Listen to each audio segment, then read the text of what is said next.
Hello ladies and gentlemen, my name is Terry Port of Elite Chef Masterclasses, and today we're going to take our knife skills class a little bit further than the first one that I just put up. Stick around and we're going to get this started.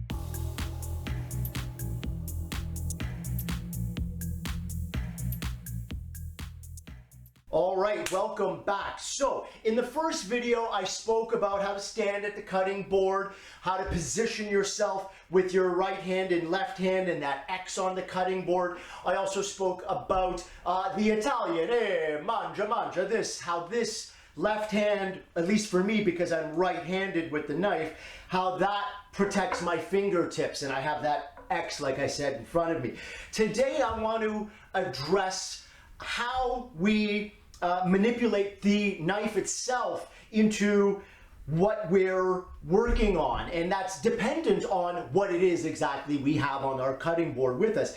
If we have something, for instance, like parsley, basil, herbs that we roll up and then chiffonade, thin hairs, like I'll do a video on very soon, that will be coming up. But what we want to do with that particular motion with the knife, because we're working with something small and compact, what we have is a very compact left hand. And then if you think about the old locomotives, the trains with that, I don't know if it's called this, but crankshaft wheel, where you see the locomotive doing this. If you notice, my wrist is moving in a circle depending on how fine it is, whatever it is I'm working on. And my left hand is there, and I'm moving forward and down across the board. I pull back and across. This is, I'll call it the locomotive technique. Now,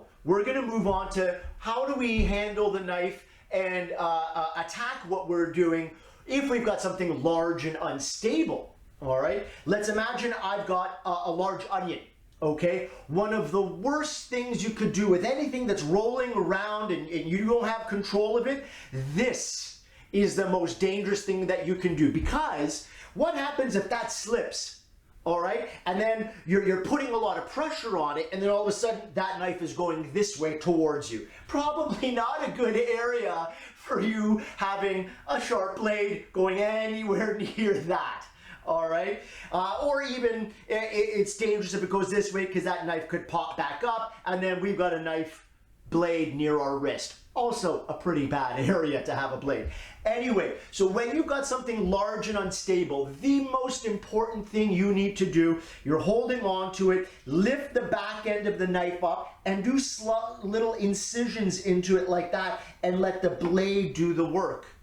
All right, again, that's a technique that I'll show in a video down the road where I am actually cutting up some onions and slicing and dicing them. All right, now let's imagine I do the onion and I've got my cuts into it, which again I will show you soon. I'll keep the knife parallel with the cutting board and then slide forward and down at the same time like this. Again, that claw, the Italian mangia, is keeping my fingertips protected. So depending on what I'm working with, I will change that angle and do whatever I need to do. All right, so that's 3 of them right there. Excuse me.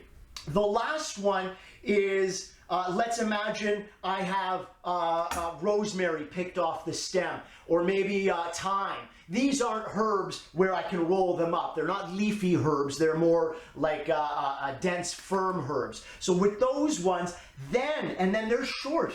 They're not tall and unstable. They're just on the cutting board, okay? Then and then only will I take the heel of my hand on the top of the knife and then slowly, well, no, not slowly actually. You can do it pretty fast. And then chop them up nice and fine. You can do that with garlic as well once you kind of smash it. And there's another one.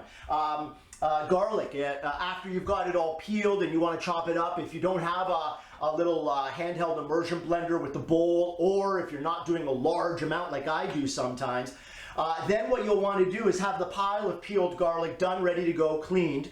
You pull it in there, and then your knife goes on top and just smash it. Do make sure when you do that angle the blade slightly downwards so you're not having to do that. And if you notice, I've also got my hand pulled back and off the edge of the cutting board. If you're doing this with your knuckles on the board, guess what you're gonna crush first before the garlic, right? Your knuckles. So pull it down here, makes life a lot easier. All right, so that's just a little bonus that I did there. All right, so ladies and gentlemen, that's my Knife Skills 102 class using the French knife. Thanks for joining me. Take care. I'm Terry Port of Elite Chef Masterclasses.